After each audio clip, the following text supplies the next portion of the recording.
Kita begini ya, jadi pengacara apapun namanya ya, tidak bisa mengikuti kehendak klien. Kita sesuai dengan keinginan dia, lantas kita ikuti, itu tidak bisa. Kita harus melihat hukumnya terlebih dahulu. Bisa tidak kita tindak lanjuti keinginan klien itu?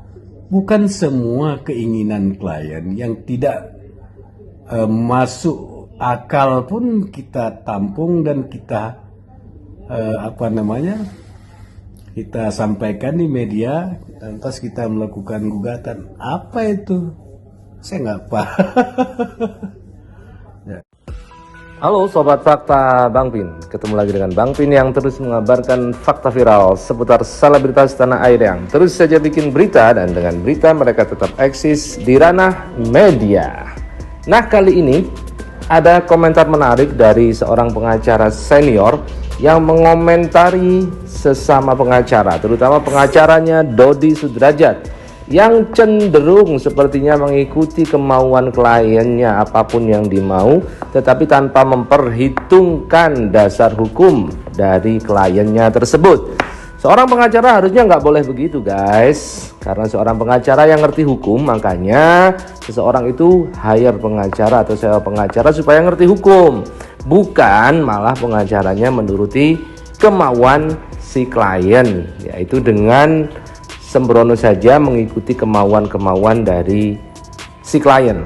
Terutama yang disinggung di sini adalah seperti soal gugatan akan tes DNA Gala ke pengadilan negeri karena itu tidak ada legal standingnya atau tidak ada dasar hukumnya.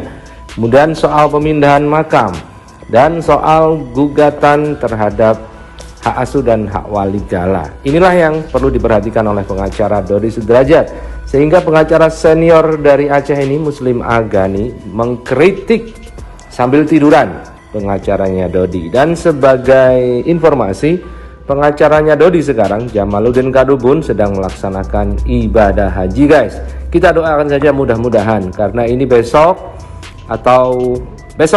hari Jumat adalah wukuf di Arafah, dan di situ dikatakan haji akbar karena wukufnya pas hari Jumat. Maka kita doakan saja semua jamaah haji, siapapun termasuk Jamaluddin Kadubun, semoga mendapatkan haji mabrur.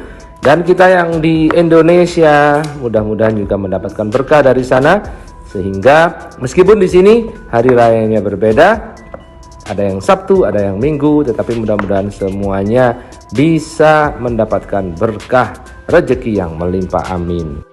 Siapapun dirimu yang belum tergetar hatimu di padang Arafah ini, demi Allah, coba tanya dalam dirimu, maksiat apa yang pernah kau lakukan di hadapan Allah Subhanahu wa taala.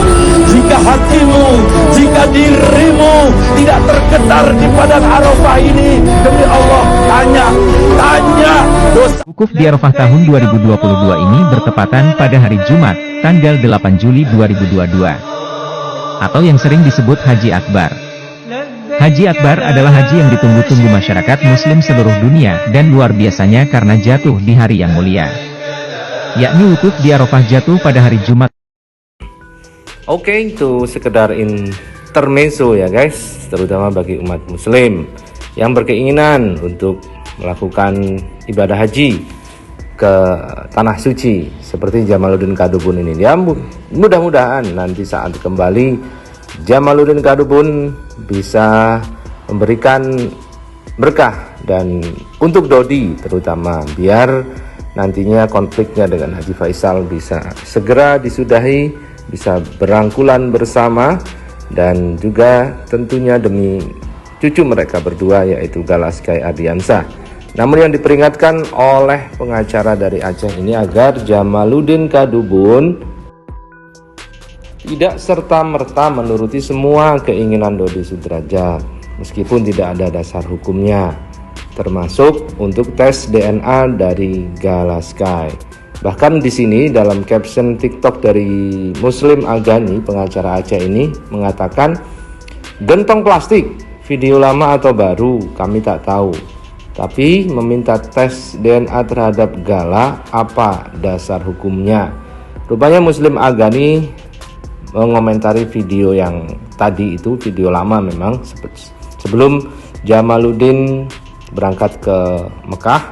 Di situ memang Jamaluddin mengatakan bahwa dia akan menggugat ke pengadilan negeri jika Haji Faisal menolak Gala untuk tes DNA. Dan inilah yang menurut Muslim Agani tidak ada legal standing atau tidak ada dasar hukumnya. Hei, gentong plastik. Saya baru saja itu melihat ada video ya yang melewati beranda saya, di mana video itu menyatakan bahwa ada sekelompok orang yang menginginkan tes DNA terhadap Gala.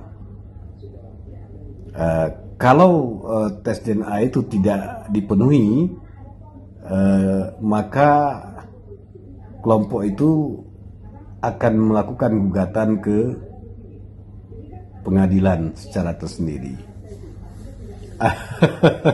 Anehnya begini ya, saya ingin katakan begini keanehannya. Siapa yang meminta tes DNA itu?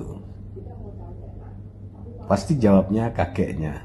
Terus dasar hukumnya yang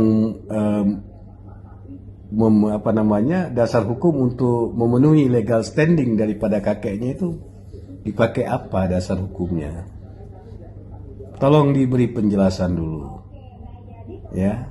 Jadi kita begini ya, jadi pengacara apapun namanya ya, tidak bisa mengikuti kehendak klien kita sesuai dengan keinginan dia, lantas kita ikuti, itu tidak bisa.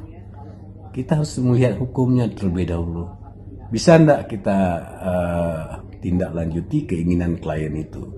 Bukan semua keinginan klien yang tidak masuk akal pun kita tampung dan kita kita sampaikan di media, lantas kita melakukan gugatan. Apa itu? Saya nggak paham.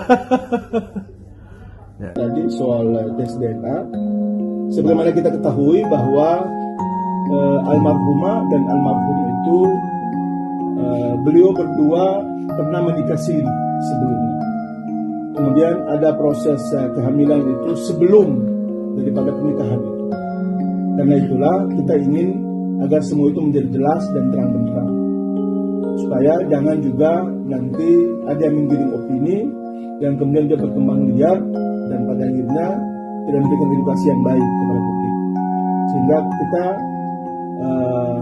telah sepakat untuk tes DNA itu adalah salah satu langkah yang penting yang harus segera kita lakukan agar bisa menjawab berbagai macam kecurigaan, berbagai macam isu yang selama ini berkembang di tengah masyarakat.